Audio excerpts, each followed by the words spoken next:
நிலையில் இருந்த இந்த நில குவியல் முறை,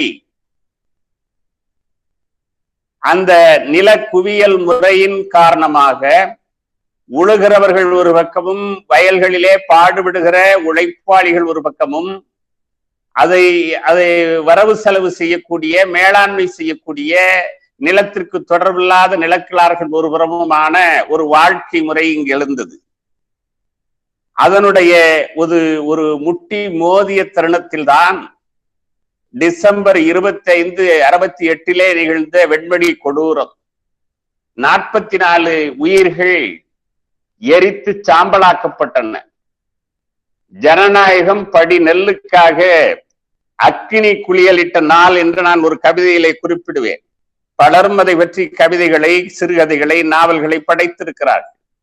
அந்த வெண்மணி தீயினுடைய கங்கிலே முளைத்த எழுத்துக்கள் சாம்பலில் பூத்த எழுத்துக்களாக நிற்கின்றன.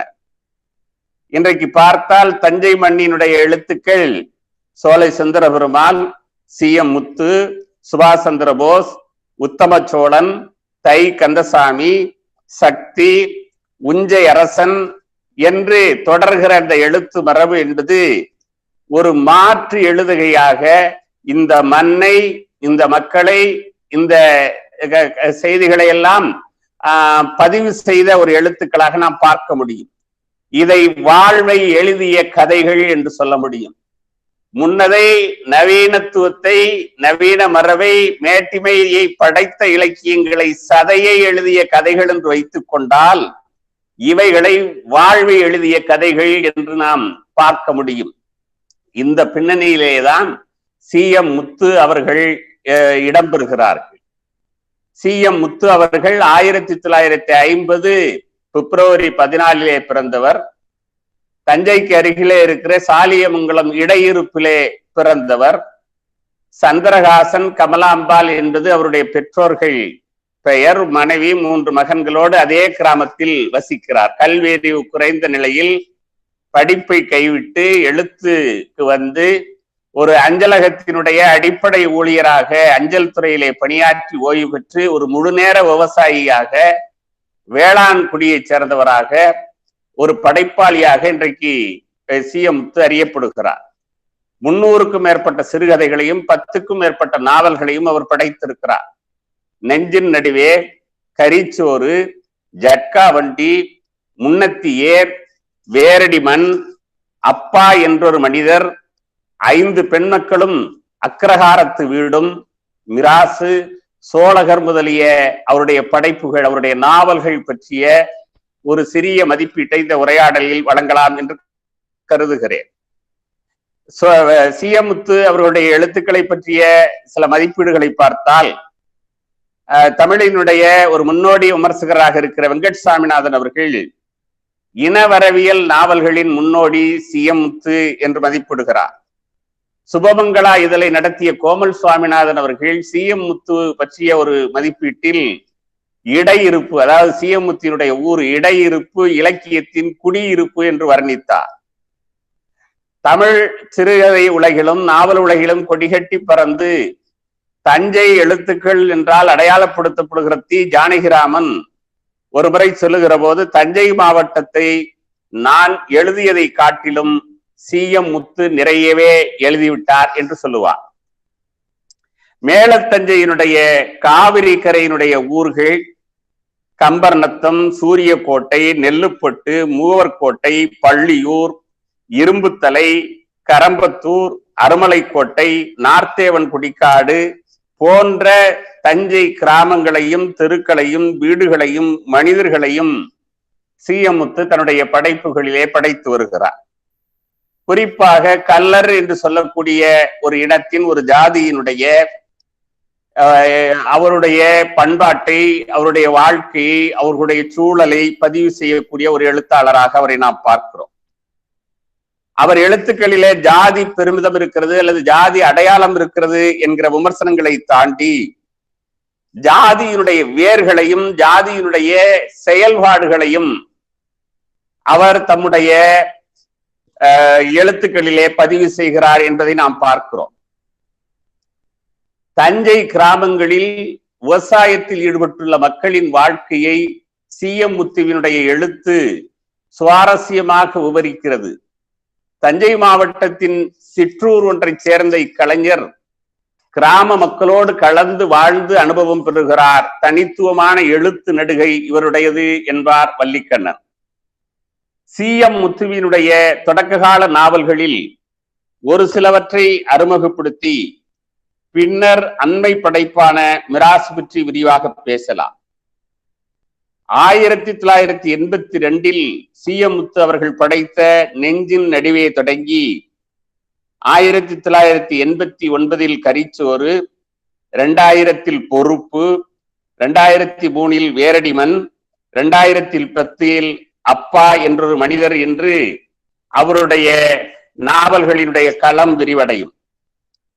அவருடைய இந்த முன்கால நாவல்களில் மிகவும் பிரபலமாக பேசப்பட்ட ஒரு நாவல் கரிச்சோறு. 1989 வெளிவந்த அந்த நாவல்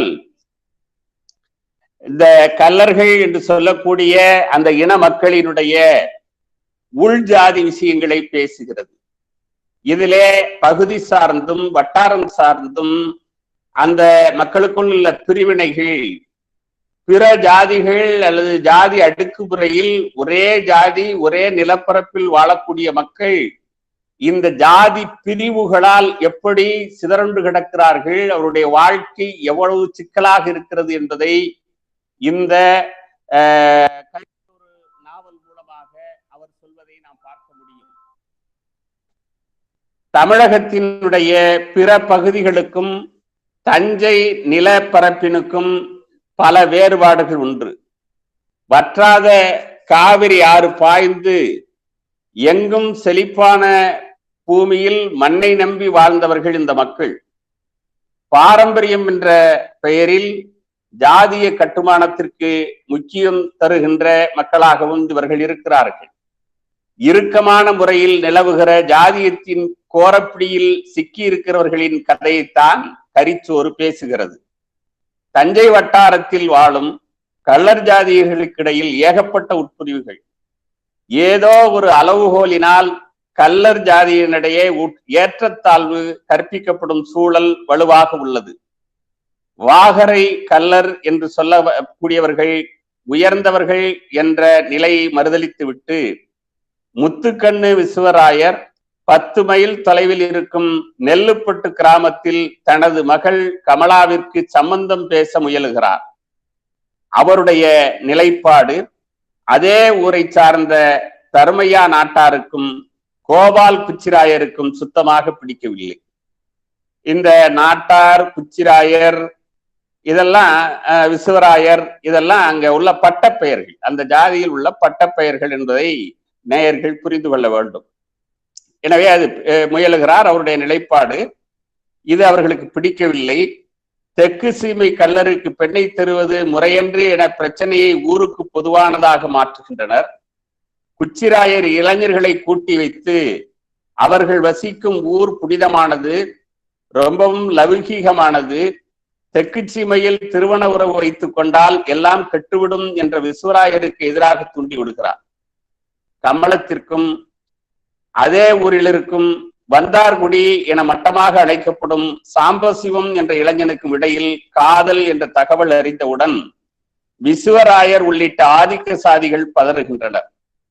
வடுவக்குடி கல்லர்கள் அறுத்து கட்டுகிற வழக்கமுடையவர்கள் என்பதற்காக சாம்பசிவத்தை கேவலமாக பேசுகிறார்கள். சாதிய வெறியர்கள் கமலத்தின் அண்ணன் தங்கவேலுவின் ஒத்துழைப்புடன் காதலர்கள் இணைந்திட முயலுகின்றனர். ஊர் பெரியவர்கள் திருமணத்தை தடுத்திட ஆள் கடத்தல், கொலை முயற்சியில் ஈடுபடுகின்றனர். ஆனால் சாம்பசிவம் ஊர் திருவிழாவில் கிடாய் வெட்டி கரிச்சோறு போடுகிறான் என்றவுடன் விருந்தில் சாப்பிடுவதற்காக அவனுடைய வீட்டிற்கு கூட்டமாக எல்லோரும் கிளம்புகின்றனர். வன்முறையாளர்களான ஊர் பெரிய மனிதர்களின் யோசனை காரணமாக மாயாண்டி கொத்தப்பிரியன் தங்கவேலின் தலையை துண்டாக்குகிறார். ஊரின் கௌரவத்திற்காக தனது மகனை கொலை செய்ய தூண்டிய நாயக்கரை கொள்வதற்காக விசுவராயர் கத்தியுடன் பாய்கிறார். ஜாதியின் புனிதம் காப்பதற்காக அநியாயமாக கொல்லப்படுகிற மனிதர்களின் எண்ணிக்கை பெருகுகிறது. இந்த நேரத்தில் ஒன்றை நாம் இது எல்லாம் இந்த மண் சார்ந்த இந்த மக்கள் சார்ந்த மரபுகளை இந்த செய்திகளில், இந்த கருத்துக்களில், இந்த நிகழ்வுகளில் நாம் பார்க்கலாம். இந்த வந்தார் குடி என்று சொல்வது என்றால் நிலைத்த குடிகள் என்றால் அந்த ஊருக்கே உரியவர்கள், அந்த ஊரிலேயே பிறந்து வாழ்ந்து பரம்பரையாக வாழக்கூடியவர்கள். வந்தார்குடி என்றால் பிற இடங்களில் இருந்து அதே சமூகத்தை சேர்ந்தவர்களாக இருப்பார்கள், ஜாதியை சேர்ந்தவர்களாக இருப்பார்கள், ஆனால் பிற ஊர்களில் இருந்து குடியேறியவர்களாக இருப்பார்கள். அவர்களை கொஞ்சம் மட்டமாக பார்க்கிற ஒரு பார்வை இன்றைக்கு இருக்கிறது, அது வந்தார்குடி என்று சொல்கிறோம். அதே போல அறுத்து கட்டுகிற என்று ஒரு செய்தி இருக்கிறது. இந்த அறுத்து கட்டுகிற முறை என்று சொன்னால், ஒரு பெண்ணுக்கு திருமணம் நடந்து கணவன் இறந்து போனால் அல்லது கணவனுக்கும் மனைவிக்கும் சிக்கல் ஏற்பட்டு விலக்கு பெற்றால் அந்த பெண் தாலியை இழந்தவளாக இருப்பார். அவர்களுக்கு மறுமணம் செய்கிற ஒரு முறை எங்கும் இருக்கிறது. ஆனால் சில சமூகங்களில், சில இடங்களில் இன்னமும் இந்த மறுமணம் செய்யக்கூடாது என்கிற ஒரு முறையை கடைபிடித்து வருகிறார். எனவே இந்த மறுமணம் செய்து கொள்கிறவர்களை பார்த்து அவர்களை அறுத்து கட்டுகிறவர், தாலி இழந்தால் மீண்டும் அதை வேறு வகையில் கட்டிக்கொள்ளக்கூடியவர்கள் என்ற நிலையை தான் அறுத்து கட்டுகிறவர்கள் என்று சொல்லி அவர்களை இழிவாக கருதுகிற ஒரு நிலை இருக்கிறது. இது ஒரு இனவரவு பண்பாக நாம் அந்த இடத்துல நாம் பார்க்க முடியும். இது கரிச்சோறு நாவல். இந்த கரிச்சோறு நாவலினுடைய மையம் ஒரு சின்ன கவிதைகளே சொல்லிவிடலாம். ஒரு காலத்தில் ஒரு புகழ்பெற்ற கவிதை உண்டு. ஊர் திருவிழா கடாவில் தொடங்கியது, மனிதனில் முடிந்தது என்று கவிதை உண்டு. அப்ப இந்த கடாவெட்டுல தொடங்கி கடைசியில பார்த்தீங்கன்னா எல்லாம் டாஸ்மாக் அது இதெல்லாம் சாப்பிட்டு கடைசியில மனிதர்கள் வெட்டு கொண்டு சாவார்கள். தான் ஊர் திருவிழா, கிராம திருவிழா என்பதை ஒரு குறியீடாக ஒரு கவிதைகளை சொல்வார். அப்படி இந்த கரிச்சோறு என்பது இப்படியாக ஒரே ஜாதிக்குள் இந்த பிரிவினைகள் காரணமாக ஒருவரை ஒருவர் அழித்து கொண்டு இறந்து போவதை, இந்த உள்ஜாதி சிக்கலை பற்றி விரிவாக பேசுகிற ஒரு நாவல் என்று பார்க்கிறோம். அதுல நிறைய ஏராளம் பேச்சு வழக்கு, ஏராளம் பழமொழிகள், அதே போல உபகதைகள் என்று ஏராளமாக போகிற போக்கிலே அள்ளி தெளித்திருப்பார் நம்முடைய சி.எம். முத்து அவர்கள். அதே போல பொறுப்பு நாவல், அது 2000 வந்த ஒரு நாவல். இந்த ஜாதியத்தினுடைய மேலாதிக்கத்தில் தனி மனித விருப்பு வெறுப்புகளுக்கு அர்த்தம் எதுவும் இல்லை. குடும்ப உறவுகள் என்ற எல்லையை மீறி எதுவும் செய்ய முடியாத கிராமத்து வாழ்க்கை பற்றி இந்த பொறுப்பு என்கிற இந்த நாவல் பேசுகிறது. இதுல முக்கியமா ஒரு கூறு என்ன என்றால், இனக்குழு சமூகங்களில் முக்கியத்துவம் பெற்ற ஒரு உறவு முறையான தாய் மாமன் உறவு. அந்த தாய் மாமன் உறவு குறித்த பல செய்திகள், அந்த தாய் மாமன், அந்த பெண் எடுத்தல் கொடுத்தல், அதுல இருக்கிற இந்த சிக்கல்களை எல்லாம் இந்த பொறுப்பு நாவல் பேசுகிறது என்று நாம் பார்க்கிறோம். அதே போல சி.எம். முத்துவினுடைய முதல் நாவலான நெஞ்சின் நடுவே என்பது இந்த தமிழகத்தினுடைய ஊர்ப்புறங்களில், கிராமப்புறங்களில் நிலவுகிற இந்த ஆதிக்க ஜாதியினரினுடைய பாலியல் அத்துமீறல்களை பற்றி பேசுகிற ஒரு நாவலாக, அந்த பின்புலத்திலே உழைக்கிற மக்கள், விவசாய குடிகளினுடைய அந்த சிக்கல்பாடுகளை பேசுகிற ஒரு நாவல் என்று பார்க்கிறோம். அடுத்து ஒரு முக்கியமான ஒரு நாவல், இனவரவியல் கூறுகளோடு இருக்கக்கூடிய நாவல் அப்பா என்றொரு மனிதர். ஏறக்குறைய அவருடைய சுயசரிதை மாதிரிதான் இந்த நாவல். சரவணன் என்கிற அந்த கதாபாத்திரம், ஏறக்குறைய சரவணன் என்பது சி.எம். முத்து என்று நாம் வைத்துக் கொள்ளலாம். அவருடைய அப்பாவினுடைய நினைவுகள், அப்பாவை பற்றி சொல்லப்படுகிற நிலையிலே இந்த அப்பா என்றொரு மனிதர் என்பது அமைந்திருக்கிறது. தமிழ் நாவல்கள்ல ரொம்ப முக்கியமான ஒரு இந்த உள சித்தரிப்பு என்கிற வகையிலே இந்த அப்பா என்றொரு மனிதர் என்கிற நாவலை நாம் சொல்ல முடியும். இதுல நிறைய இந்த கதாபாத்திரங்கள் பெயர்கள் எல்லாம் பாருங்க. சந்திரகாசு குச்சிராயர், மாரிமுத்து குச்சிராயர், வேம்பு பிள்ளை, கனவம்பால், கமலம்பால், வனரோஜா, சித்திரவேலு, தாமரை, பிச்சைக்கண்ணு என்று இந்த கதாபாத்திரங்கள் அந்த நாவலிலே புழங்குகிற அந்த புழக்கம் என்பது, வாழ்க்கை என்பது ரொம்ப முக்கியமான ஒன்றாக நாம் அதை பார்க்க முடிகிறது. தஞ்சை மண்ணில முக்கியமான இந்த பிராமண எழுத்தாளர்கள் கோயில் மரபையும் இசை மரபையும் நாவலில் முக்கியத்துவப்படுத்தினார்கள். அவர்களுக்கு எதிர்மரபாக இந்த இனவரவியல் தன்மை கொண்ட நாட்டுப்புறவியல் உள்ளீடுகளை கொண்ட எழுத்துக்களை முன்வைத்தவர்களாக சீயமுத்து போன்றவர்களை நாம் அடையாளப்படுத்த முடியும். சீமை உரம், சீமை உரம் என்றால் உங்களுக்கு சரிய ரசாயன உரம் வருவது. அதே போல கீழே ராமநாதபுரத்திலிருந்து பஞ்சம் பிழைப்பதற்காக மக்கள் குடிபெயர்ந்து வருவது, குறிப்பாக கீதாரிகள் வருவது, அவர்கள் வந்து இங்கே பல இந்த கிடை போடுவது போன்ற செயல்களிலே ஈடுபடுவது, அப்புறம் மரக்கராயர்கள் செட்டியார்கள் நிலத்தை வணிகமாக கைப்பற்றுகிற நிலைக்கு மாறுவது என்று பல விஷயங்கள் இந்த நாவலிலே இடைபெறுகிறது. 65 ரூபா சொல்றாங்க, ஆனா கிட்ட வந்து பேசினா குறைக்கும். தீமை உரம் இந்த யூனிவர்சிட்டி காம்பவுண்ட் வருது, அதுக்கு ஓரமா வருது. யாரோ பேசுறாங்க, கொஞ்சம் கட் பண்ணுங்கம்மா. யாரோ பேசுறாங்க.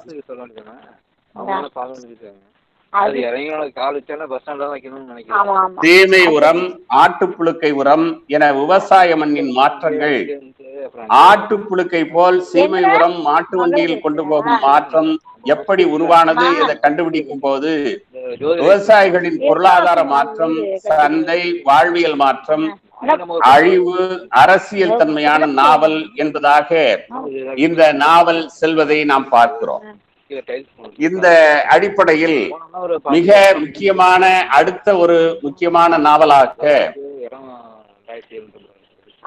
யார் பேசுறது அது கொஞ்சம் பாருங்க.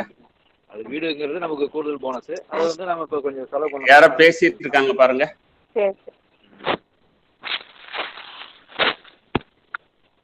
கால் போயிட்டேன்.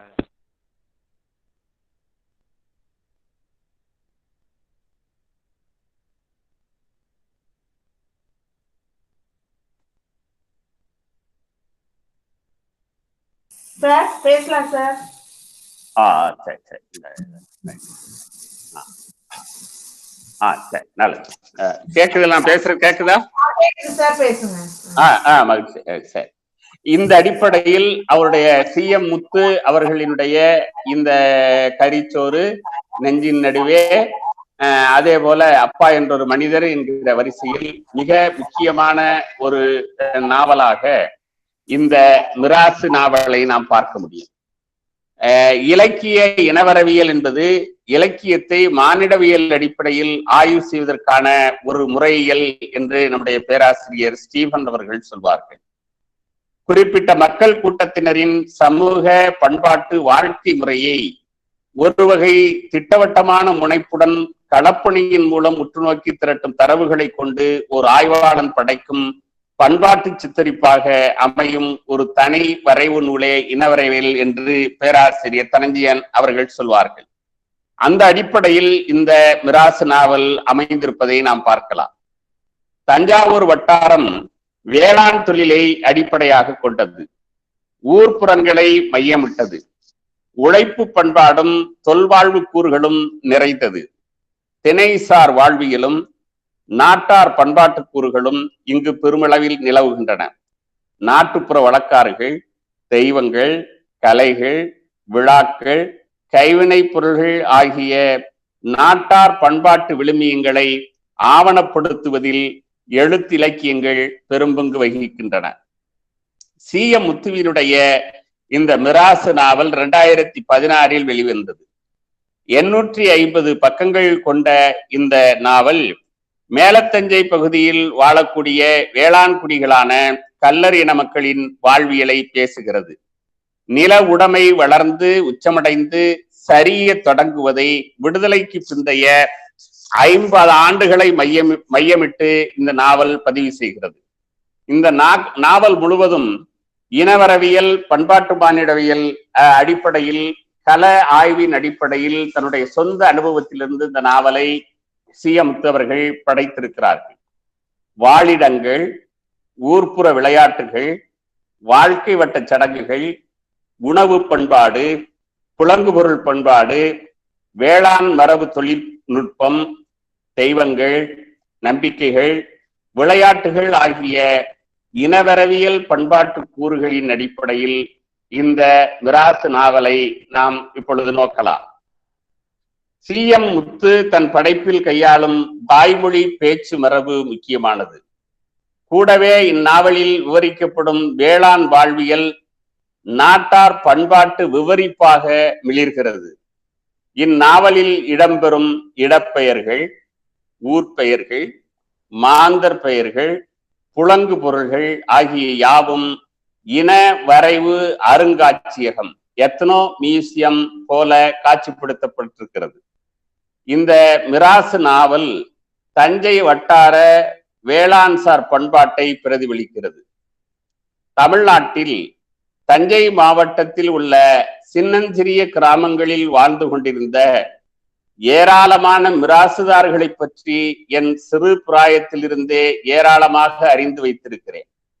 அவர்களின் வாழ்க்கை முறையானது அபாரமானது, ரசிக்கத்தக்கது, நேர்த்தி மிக்கது, மிடுக்கானது, கொஞ்சம் சூசகமானதும் கூட. அப்படி வாழ்ந்து கொண்டிருந்த ஒரு மனிதரின் வாழ்க்கையே இந்த நாவல் என்று சியமுத்து குறிப்பிடுகிறார். இந்த இடத்தில் இந்த மிராசு என்பதை நாம் புரிந்து கொள்ள வேண்டும்.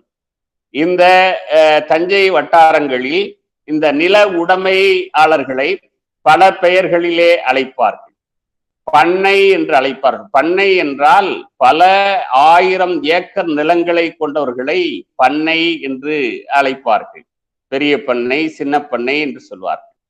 அதே போல இந்த மிராசு என்பது குறைவான நிலம், அதாவது ரொம்ப சொற்ப நிலம் இல்லாமல் இந்த பண்ணைக்கும் சாதாரண உழுகுடிகளுக்கும் இடையிலே இருக்கக்கூடியவர்கள் மிராசு என்று சொல்லுவார். ஓரளவு நில வசதி படைத்தவர்கள், அவர்கள் கொஞ்சம் வசதி வாய்ப்பாக இருப்பார்கள்.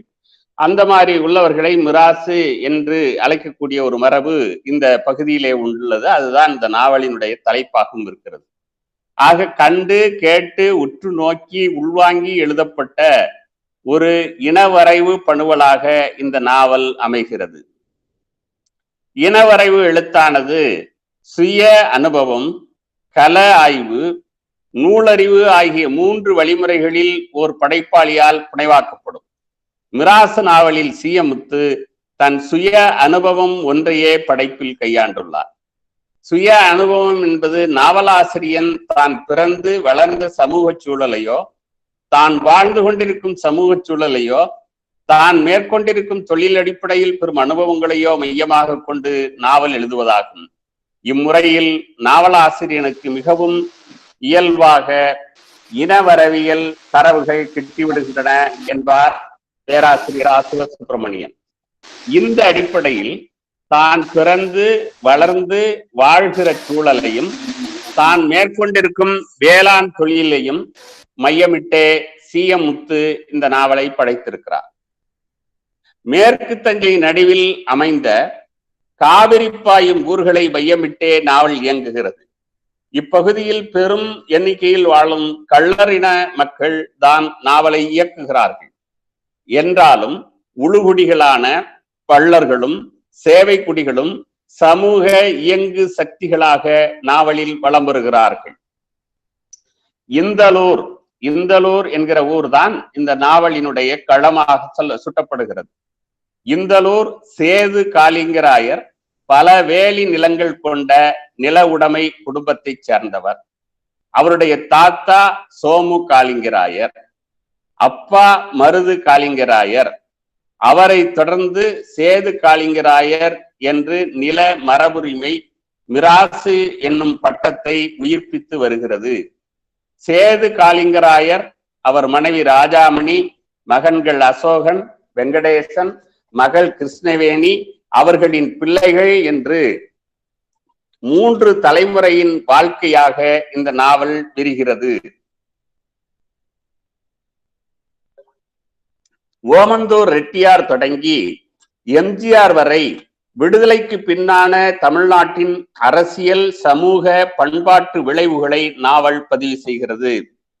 நாட்டின் விடுதலை வந்த பொழுது தன்னை காண வரும் தன் சாதியினரையே நிற்க வைத்து பேசி அனுப்பும் மிராசு பின்னாளில் எல்லோரையும் சமமாக உட்கார வைத்து பேசும் பக்குவத்தை காலமும் ஜனநாயகமும் அவருக்கு தருகின்றது.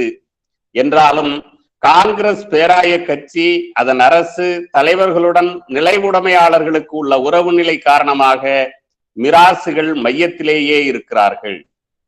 நிதி கணக்கு வழக்குகளுக்கு கணக்கப்பிள்ளை, நில மேற்பார்வைக்கு கார்வாரி, உடல் இளைப்பாற வைப்பாட்டிகள், பயணத்துக்கு குதிரை ரேக்லா வண்டி, உடம்பெங்கும் பெரு நகையணிகள், நரிப்பல், சிங்கப்பல் செயின், புளித்தலை தங்கக்காப்பு, கல் மோதிரம், இதெல்லாம் அந்த நகைகள், அவர்கள் போட்டுக்கொள்ளக்கூடிய நகைகள்.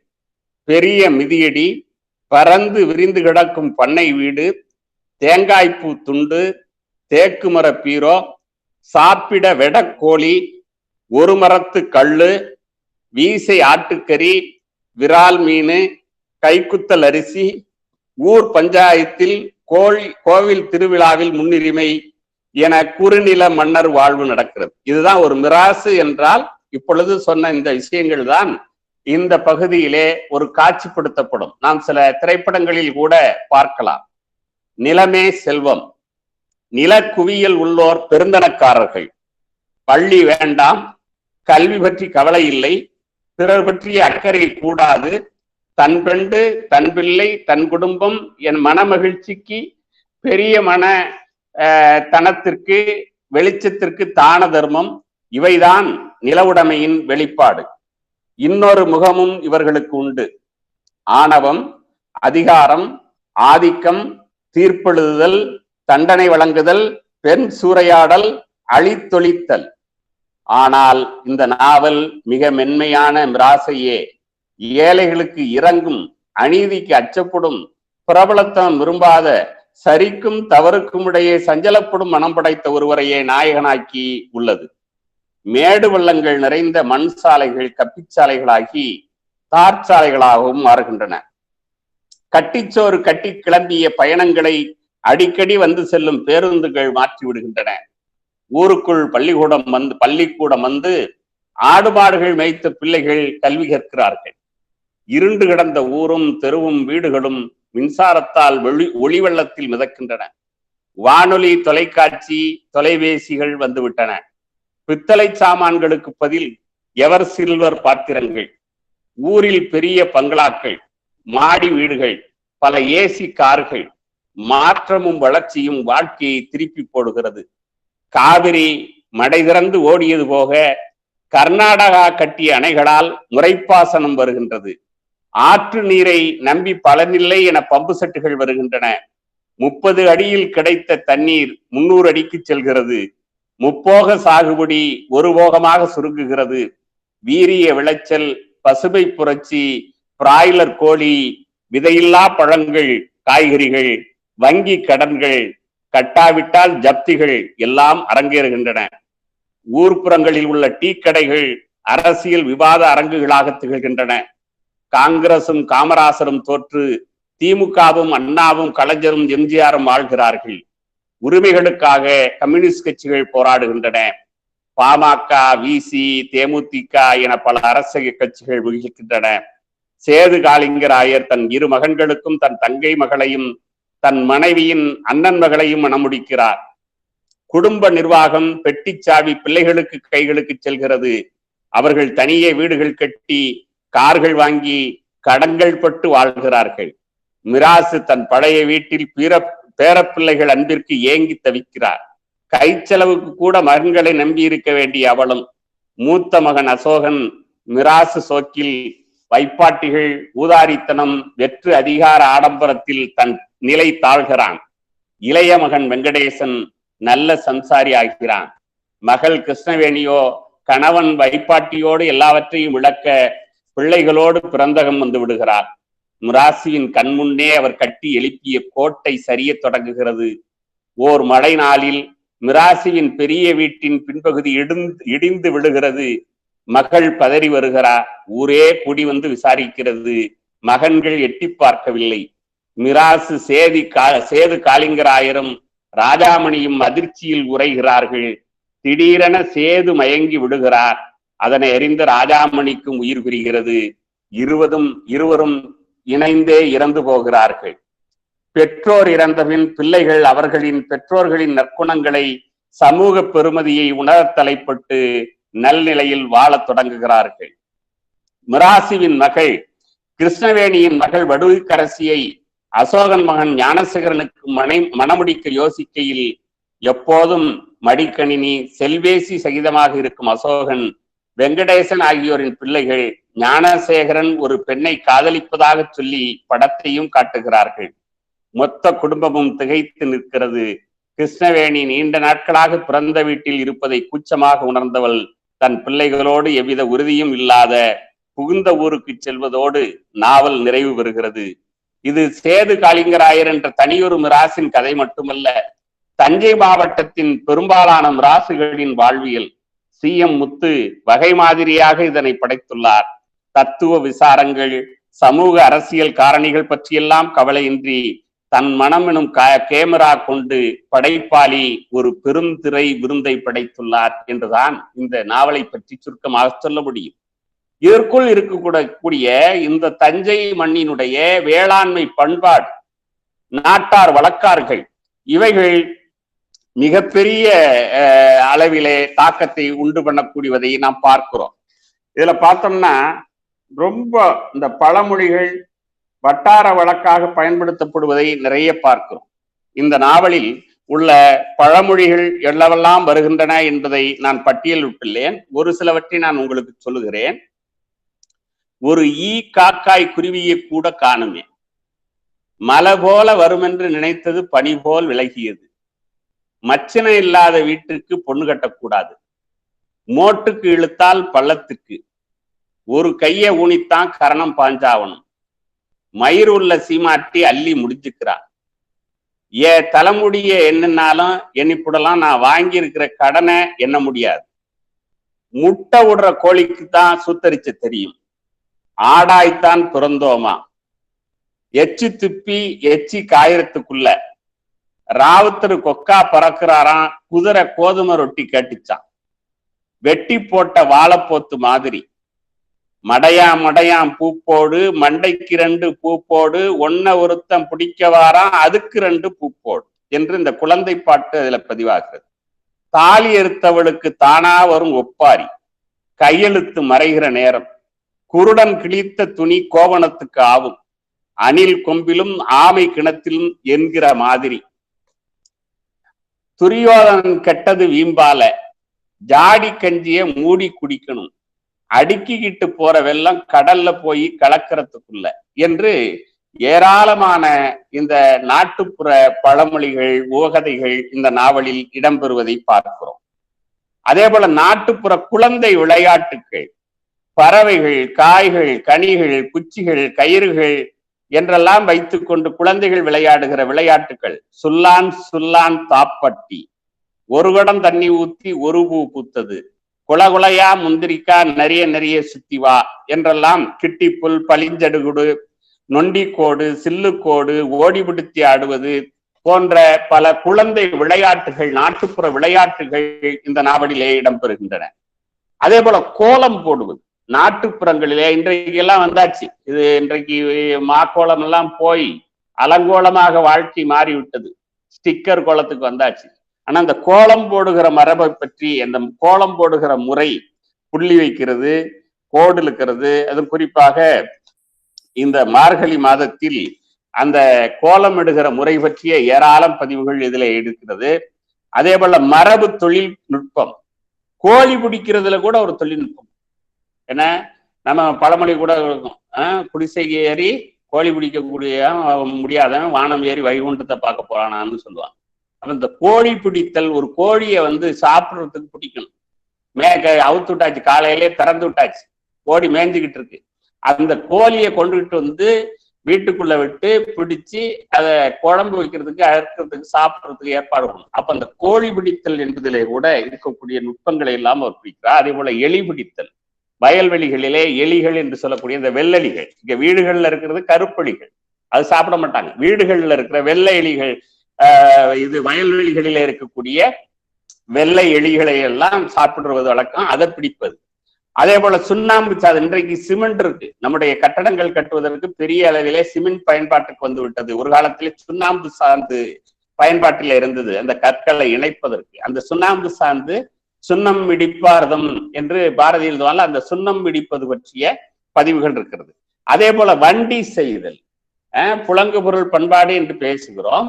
இன்றைக்கு இந்த சக்கரங்கள் அந்த இதெல்லாம் கோத்து வண்டி செய்கிறது இருக்கு பத்தியா, அது ஒண்ணுக்கும் ஒரு மரம், ஒண்ணுக்கும் ஒரு வாகு. அந்த தச்சர் ஒவ்வொரு திறமைசாலியாக இருக்க முடியும். எப்படி தேர் செய்வதற்கு ஒரு தொழில்நுட்பம் தேவைப்படுகிறதோ அதுபோல வண்டி சக்கரங்கள், அந்த ஆரக்கால்கள், இவைகளெல்லாம் செய்வதற்கு ஒரு தொழில்நுட்பம் பயன்பட்டிருக்கிறது. அப்ப அந்த வண்டி செய்கிற தொழில்நுட்பம் அது இதுல இருக்கு. அடிமரத்துல ஆசாரி 2 சக்கரத்துக்கும் வட்டாவைய தயாரு பண்ணிட்டாருன்னா போதுங்கய்யா, கிளையெல்லாம் வலுவா இருக்கு, வண்டிக்கு 1000 என்று இந்த ஒரு மரத்தை பார்த்து ஒருவன் சொல்கிறான். அதே போல பூவரச மரம், அதுக்கு அந்த குடத்துக்கு, அந்த குடம் என்று சொல்லுவாங்க, சக்கரத்துக்கு பக்கத்துல இருக்க இந்த குடம் என்கிற அந்த பகுதி, அதுக்கு அப்புறம் வம்மார மரத்துலதான் குடம் செய்வாங்க. வம்மார மரம் என்று ஒரு மரம் இருக்கிற அந்த மரத்தை பற்றி அவர் சொல்லுகிறார். அதே போல ஆரம் செய்வதற்கு அந்த வட்டத்துக்கு இடையில இருக்கக்கூடிய ஆரங்கள் எப்படி செய்வது, வண்டி, வண்டி கால், வண்டி குடம், இதெல்லாம் எப்படி செய்யறதுங்கிறத பற்றி நிறைய இருக்கு. அதே போல ஊர்ப்புறத்தினுடைய வீட்டு அமைப்பு, வீடுகள் எப்படி அமைந்திருக்கின்றன என்கிற பல இடங்கள்ல சொல்கிறார். அதே போல விதை நெல் பாதுகாப்புல கோட்டை கட்டுறது என்று ஒன்று, கோட்டை, அதே போல குதிர், பத்தாயம் என்றெல்லாம் பல சொற்கள் பல இடங்கள்ல இருக்கு. கோட்டை என்பது இந்த ஒரு வைக்கோல் பிரிகளை சுற்றி இந்த இன்றைக்கு நாம் சாக்குகளை வைத்து அடுக்கி கொண்டிருப்பது போல அந்த வைக்கோல் பிரிகள்ல கோட்டையாக சுற்றி அதற்குள்ள பத்திரமாக, எப்படி மதில் கோட்டைகள், மன்னர்கள் அமைத்திருக்கிற கோட்டைகள் எப்படி மக்களை காக்கிறதோ அது போல இந்த வைக்கோல் பிரிகளால் ஆன கோட்டைகள் நெல் மணிகளை காக்கும். அதனாலதான் அது கோட்டைன்னு சொல்றோம், நெற்கோட்டை என்று சொல்கிறோம். அப்ப அந்த கோட்டை கட்டுவது, அதே போல சேர் என்று ஒரு பாதுகாப்பு முறை இருக்கிறது. தானியங்கள் பல கோட்டைகளை ஒன்னா சேர்த்து ஒரு சேராக, ஒரு போர் போல அடுக்கி, அதற்கெல்லாம் ஒரு தொழில்நுட்பம் இருக்கிறது, மரபு தொழில்நுட்பம். அந்த சேர் அமைப்பது எப்படி என்பதை பற்றி சொல்கிறார். அதே போல பெயர்களை பாருங்களேன், மனிதர்களினுடைய பெயர்களை பற்றி சொல்கிறார். நான் உங்களுக்கு சொன்னேன், இந்த கல்லறியின மக்கள் பின்னொட்டு இருக்கும், ஒவ்வொரு பட்ட பெயர்கள் இருக்கும்.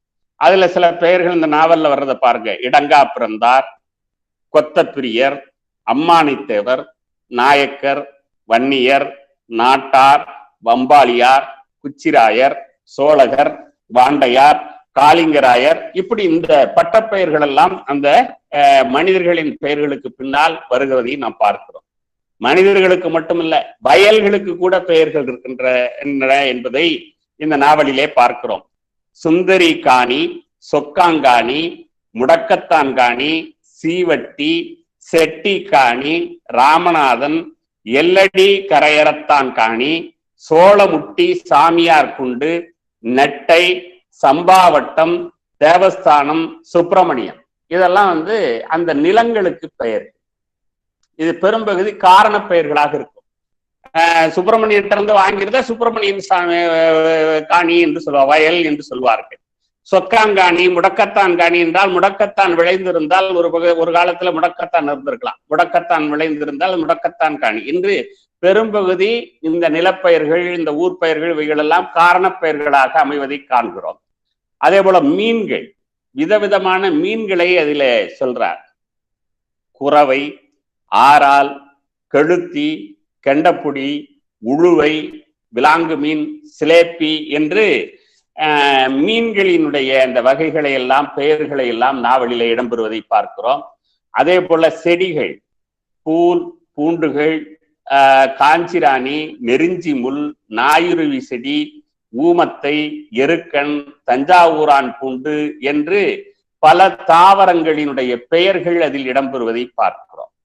அதே போல சடங்குகள், நம்பிக்கைகள் என்று பார்க்கிற போது இந்த நல்லேர் கட்டுவது என்று உண்டு. ஒவ்வொரு ஆண்டும் இந்த உழுகுடிகள் தங்களுடைய வேளாண்மை தொழிலை தொடங்குவதற்கு முன்னால் இந்த பொன்னேர் பூட்டுவது அல்லது நல்லேர் பூட்டுவது என்று ஒரு நாளிலே அந்த நிலத்தை வணங்கி அங்கே சில சடங்குகளை செய்கிற ஒரு இந்த விதை முகூர்த்தம் என்று செய்கிற ஒரு முறைமை இருக்கிறது. அதை நல்லேர் பூட்டுதல் என்று சொல்கிறார்.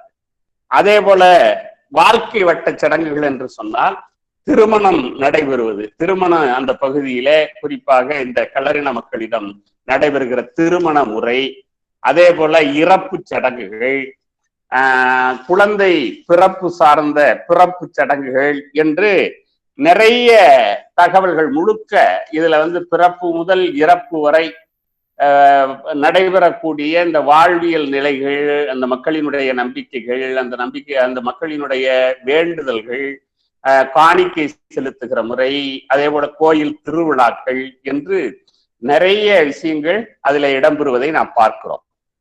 ஆக இந்த மிராசு நாவலில் சி.எம். முத்து தஞ்சை மாவட்டத்தின் நில உடைமை சார்ந்த கல்லறின மக்களின் வாழ்வியலை பண்பாட்டு பணுவலாக படைத்தளித்துள்ளார். இன வரவியலாளரை போன்று எழுத்தாளர்களும் வாழ்க்கையின் சாதாரண நிகழ்ச்சிகளையும் அதிகம் பொருட்படுத்தாத நிகழ்வுகளையும் கவனிக்கிறார்கள். ஏனென்றால் இவைதான் சமூகத்தை ஒழுங்குபடுத்துகின்றன. தங்களுக்குள்ளும் மற்றவரையும் கவனிப்பதன் மூலமும் எழுத்தாளர்கள் பண்பாட்டின் அடிப்படையை வெளிக்கொணர முடியும். எழுத்தாளர்கள் அவர்கள் வர்ணிக்கும் பண்பாட்டிற்குள்ளேயே வாழ்வதால் பண்பாட்டை குறித்து இனவரவியலாளருக்கு இல்லாத புரிதல் எழுத்தாளர்களுக்கு உண்டு. இவர்கள் அப்பண்பாட்டின் மொழி, வரலாறு, விழுமியங்கள் மற்றும் கோட்பாடுகளில் பங்கெடுத்துக் கொள்கிறார்கள் என்ற ஜோனட் டாலிமனினுடைய வரையறையை முழுக்க நாம் சி.எம். முத்துவினுடைய படைப்புகளுக்கு பொருத்தி பார்க்க முடியும். இந்த மிராசு நாவலில் சி.எம். முத்துவே ரத்தமும் சதையுமாக வாழ்கிறார். இது இந்த தஞ்சை பகுதியினுடைய, தஞ்சை மாவட்டத்தினுடைய ஒரு முக்கியமான இனவரவியல் வணுவலாக நாம் கொள்ள முடியும். எனவே இந்த சி.எம். முத்துவினுடைய இந்த மேலத்தஞ்சை, தஞ்சையை ரெண்டு பகுதியாக நாம் சொல்ல முடியும். கீழத்தஞ்சை, மேலத்தஞ்சை, மேற்கு புறம், கிழக்கு புறம். கிழக்கு புறம் என்பவை பெரும்பகுதி கொஞ்சம் தாழ்வான நிலப்பகுதி கொண்டது. அங்கே உழைக்கிற மக்கள் அதிகம், இங்கே கொஞ்சம் இடைநிலை ஜாதியினர் அதிகம் மேலத்தஞ்சையில். எனவே இந்த மேலத்தஞ்சையினுடைய ஒரு குறிப்பிட்ட மக்களை பற்றிய ஒரு பதிவுகளை தொடர்ந்து எழுதி கொண்டு வரக்கூடிய சி.எம். முத்து தமிழ் சமூகத்தினுடைய இந்த இன வரவியல் எழுத்து முறையினுடைய ஒரு முக்கியமான ஆளுமை என்று சொல்லி என்னுடைய இந்த உரையை முடித்துக் கொள்கிறேன். வணக்கம், நன்றி.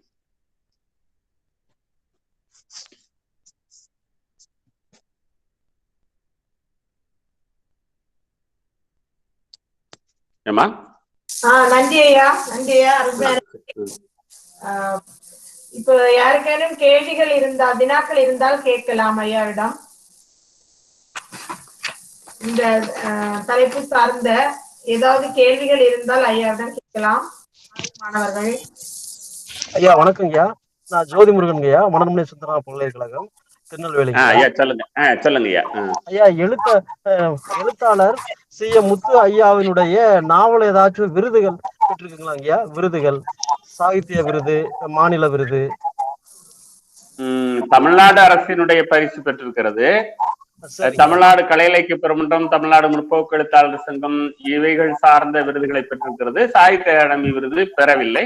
அதற்கான வாய்ப்புகள் இருக்கிறது. சரிங்க, சரிங்க, நன்றிங்க. நன்றி. அடுத்ததாக வேற ஏதேனும் கேள்விகள் இருக்கிறதா?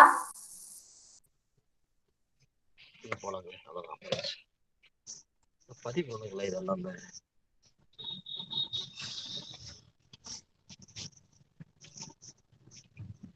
ஆய்வாளர் மாலதி அவர்களை அழைக்கிறேன்.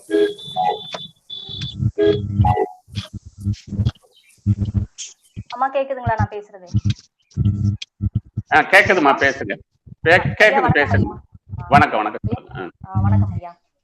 வட்டார நாவல் நாகம்மா நாவல் என்று ஆரம்பித்து தஞ்சையின் நிலவியல் பகுதிகளை அடையாளப்படுத்தி நாவலின் உள்ளடக்கம் ஆரம்ப காலகட்டத்தில் மேட்டிமை வாழ்வை பிரதிபலித்திருந்தாலும் பெண்மணி நிகழ்ச்சிக்கு பின் நாவலின் உள்ளடக்கம் சமூக வாழ்வை அதனை பதிவு செய்த நாவலாசிரியர்கள் பற்றியும் கூறியது அருமையான பதிவு ஐயா.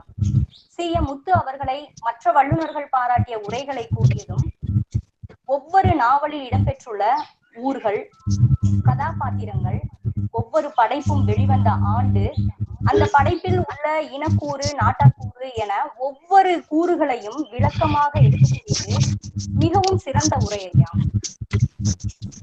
ஒரு நாவலை ஒற்றை வரியில் கூறினீர்கள்.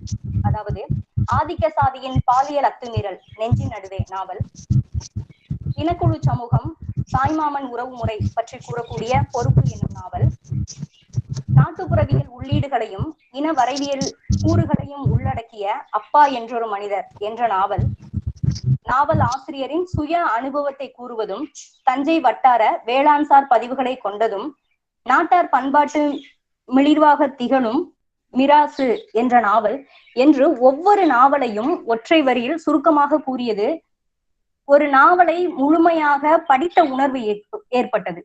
கரிச்சோறு என்ற நாவல் பற்றி நீங்கள் கூறிய கவிதை, ஊர் திருவிழா கிடாவில் தொடங்கியது, மனிதனில் முடிந்தது. மிகச் சுருக்கமான கவிதை. ஒரு ஒட்டுமொத்த நாவலும் இப்படிப்பட்ட உள்ள அடக்கத்தை கொண்டிருக்கும் என்று புரிய வைத்தது. அது மட்டுமல்ல, பண்ணை, மிராசு ஆகிய சொற்களின் பொருள் விளக்கம், ஒவ்வொரு நாவலில் உள்ள நாட்டுப்புற விளையாட்டு, பழமொழிகள், கதைகள் ஒவ்வொன்றும் இதுவரை கேட்டிராத அல்லது தஞ்சை வட்டார பகுதிக்கே உரித்தான புதுமையான தகவல்கள் அதில் எங்களுக்கு கிடைத்தது ஐயா. சுய அனுபவம் பற்றி, ஆசிரியருடைய சுய அனுபவம் பேசக்கூடிய அந்த மிராசு நாவல் முழுமையாக படித்த ஒரு உணர்வு கண்டிப்பாக ஏற்பட்டது ஐயா. இவ்வளவு சுருக்கமான நேரத்தில் இவ்வளவு தரவுகள், அதாவது குறிப்பு எடுத்துக்கொள்ள முடியாத அளவிற்கு வேகமான, தெளிவான, அதிகமான தரவுகளை உள்ளடக்கிய உரை ஐயா. ஒரு நாவலை எப்படி பார்க்கணும், அதை எப்படி பேசணும் அப்படிங்கிறது கூட இப்ப நான் உங்க உரையில இருந்து தெரிஞ்சுக்கிட்டேன்.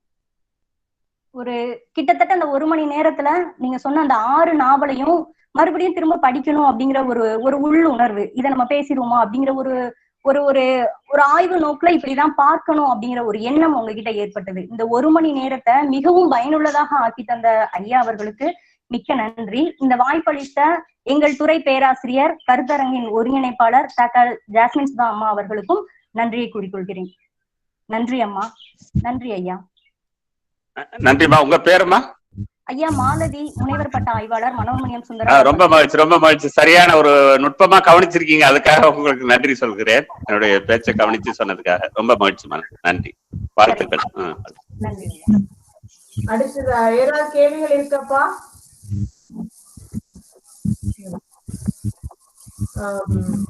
மாலதி சொன்ன மாதிரி ரொம்ப அருமையா பேசுனீங்க நீங்க உங்களுடைய உரை.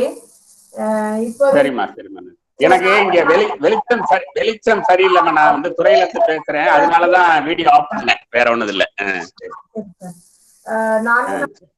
இன்னைக்கோட முடிவடைஞ்சிட்டு ராமச்சந்திரன் சாரு, அப்புறம் தீபக் சாரு, சிவசு சார், கடைசியா நீங்க உங்களுடைய உரை நிறைவான அமர்வுகளாக இருந்தது எல்லாமே. நிறைய பங்கேற்பாளர்கள், ஆய்வாளர்களுக்கு இந்த கருத்தரங்கம் நிச்சயமா பயன்பெற்று இருக்கும்னு நினைக்கிறேன். முறையாக இந்த நிகழ்விற்கு நன்றி உரை நவில முதுகலை மாணவி தரணி அவர்களை அழைக்கின்றேன். கேக்குதா மேம்? கேக்குதுப்பா, சொல்லு. அனைவருக்கும் வணக்கம். மனோன்மணியம் சுந்தரனார் பல்கலைக்கழகம் தமிழியல் துறை நடத்தும் இணையவழி தேசிய கருத்தரங்கம் 4வது நாளாக சிறப்பாக நடைபெற்று வருகிறது. இக்கருத்தரங்கை ஏற்படுத்தி தந்த தமிழியல் துறை தலைவர் ஸ்டீபன் ஐயா அவர்களுக்கு நன்றி. கடந்த 4 நாட்களாக கருத்தரங்கினை சிறப்பாக நடத்தி தந்த டாக்டர் ஜாஸ்மின் சுதா அம்மா அவர்களுக்கு என் மனமார்ந்த நன்றி. வரவேற்புரை வழங்கிய முன்னேற்பட்ட ஆய்வாளர் சிவசங்கரி அவர்களுக்கு நன்றி.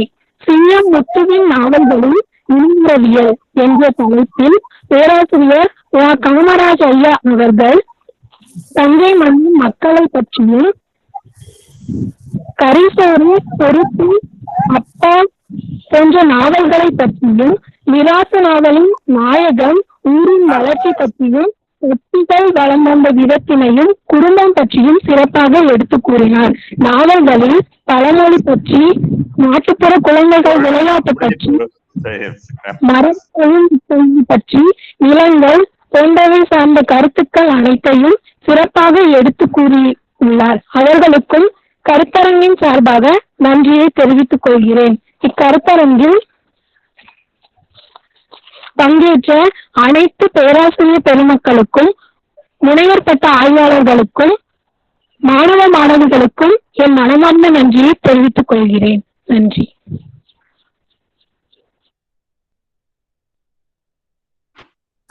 நன்றி தரணி ஐயா.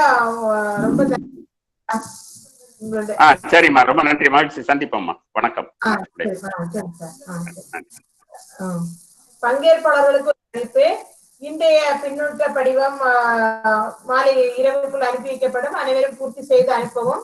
அதனைத் தொடர்ந்து சான்றிதழுக்கான படிவம் நாளை உங்களுக்கு அதனுடைய லிங்க் அனுப்பப்படும். அதை நீங்கள் பூர்த்தி செய்து அனுப்பினால் உங்களுக்கு சான்றிதழ் தானாக உங்களுடைய மின்னஞ்சல் முகவரிக்கு வந்து சேரும் என்பதனை தெரிவித்துக் கொள்கிறோம். தயவு செய்து உங்கள் மின்னஞ்சல் முகவரியை சரியாக பதிவிடவும். நன்றி ஐயா.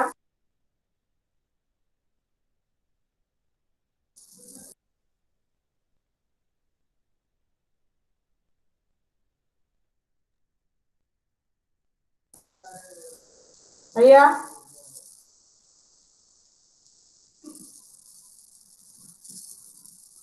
கேக்குதா பேசுறது?